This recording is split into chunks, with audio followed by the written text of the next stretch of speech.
So Ben 10 was a pretty cool show, I guess. This is the Ben 10 that came before Ben 10 and Ben 10Z. This is like my second PS2 game.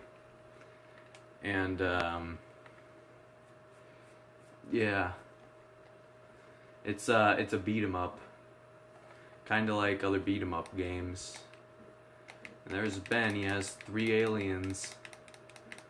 So, for those who don't know or don't remember, this is a show about a kid who could like turn into aliens because he had this rich wristwatch, and they made about 5 million shows about it. Ben 10 Z, Ben 10 GT, Ben 10 Kai. But don't get me started about Ben 10 Super. You know, like the animation quality on that was pretty hit or miss. And then you have the reboot, which nobody cares for. The one that's coming up is basically the Teen Titans Go to Ben 10. Because there's no place for a cartoon that's not a comedy on Cartoon Network. There really isn't any place for a cartoon that's not a comedy anywhere in the US. Like about 90% of adult cartoons are comedies. You have like the rare like Anomalisa that, you know, tries to go for something more dramatic, but for the most part, it's comedies. So, I remember I used to collect a lot of Ben 10 stuff, and surprisingly, that's what led me to YouTube all the way back in 2007. And I still to this day remember the first YouTube video I ever watched. It was this, like, about 10-second long clip of somebody's original Ben 10 original character named Exxon 10. Now, all that happened in this video was that Mr. Exxon 10, who is just a recolored Ben 10, just said, "My name is Exxon 10, and if you call me Ben 10, I will kill you." Urgh. Oh yeah, this was a cool part of the game, I guess. As cool as drool. But yeah, I hope that kid's okay, you know. Maybe he works at Cartoon Network nowadays. I don't know. Maybe Exxon 10 will be in the Ben 10 reboot, you know. It's not like the standards of that reboot are pretty high. I want to see Exxon 10 in the new Ben 10 series. I'll petition for that. Change.org or something. Kickstarter. Kickstart that up. You know what? Forget Ben 10 entirely. Just make an Exxon 10 animated series. You know, I want to make that kid who's probably in his 70s now happy.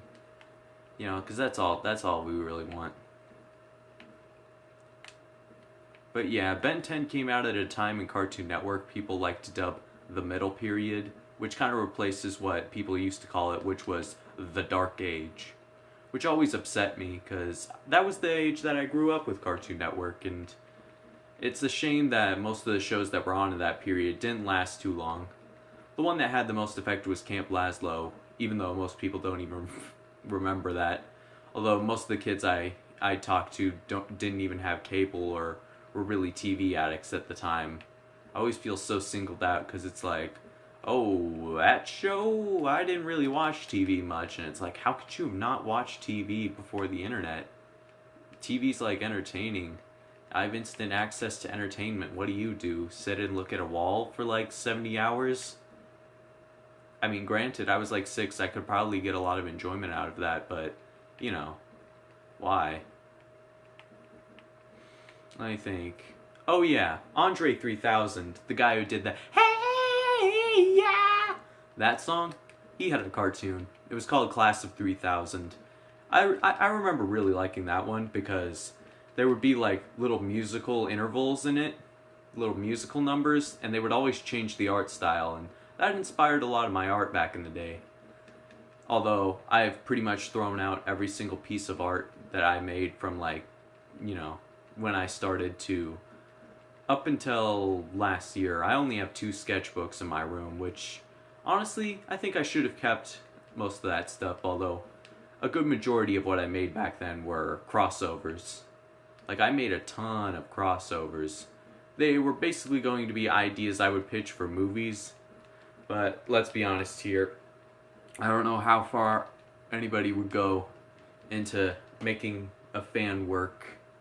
Like, there was that guy who was pitching a Sonic the Hedgehog movie to Sega, but it was too much like the Sat AM series, and Sega of Japan didn't like it, but Sega of the US, completely okay with it.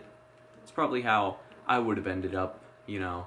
Like, the people making those shows probably would have liked it, but from a business standpoint, Cartoon Network would annihilate me. But the dream lives on, I guess. We had that one game on the Nintendo Wii, the Punch Time Explosion, which really ticked me off because it didn't have Ed, Ed, Ned, Ned, Ned, Ned, Neddy in it. And I really wish it did. But Ed, Ed, Neddy was made by AKA Pictures, and they didn't really own the characters, so they couldn't put them in the game.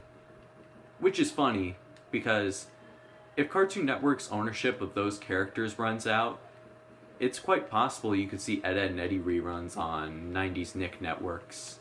Like, you could see Ed, Ed, Neddy rerun on The Splat, assuming they want to air something else than Cat Dog and Keenan and Kel. I love Keenan and Kel, and Cat Dog's... it's something alright. But, still, some more variety would be nice.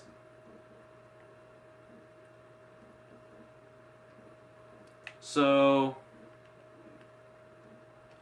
I got this game and about 20 others from a local game shop called Trade and Save, and one part of it's a pawn shop where they sell like guns and TVs and stuff like that, but the other part of it's a retro game store, and the retro game part of it looks real nice, but the rest of it is kind of, they don't care. Like, I mean, I think I'm the only person in Pensacola who really care passionately about old, outdated technologies like laser discs or CEDs. But, oh, shoot.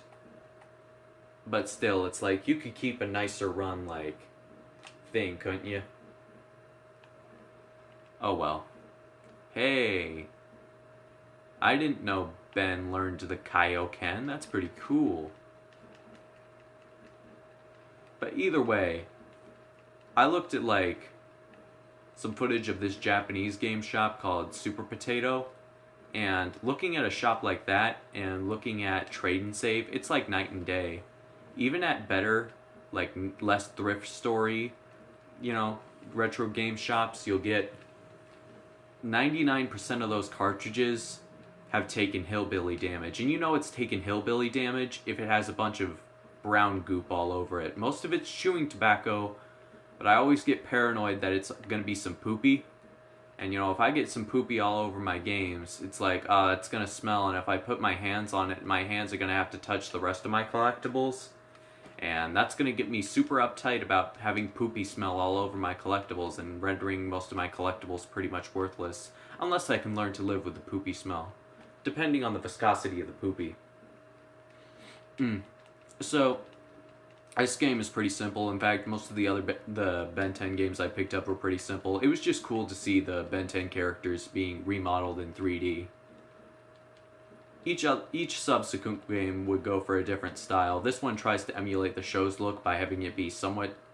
well, it's not cel-shaded, but they try and go for that kind of look, especially more in the cutscenes.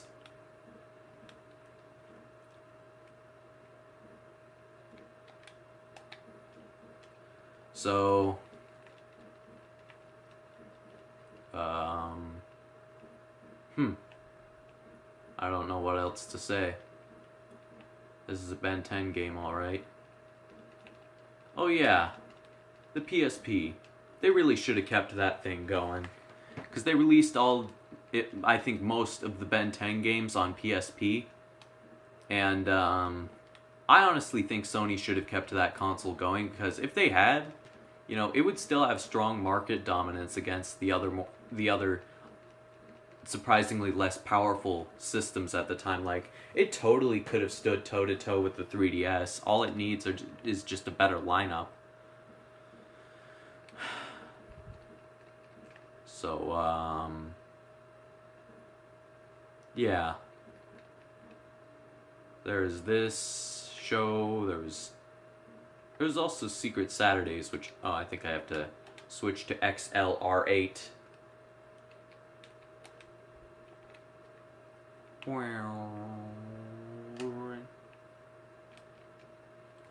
DNA to boost. Collecting DNA to boost increases your maximum health. Cool to cool, no. Alright, so what would we do? So I guess zoop. Whoop.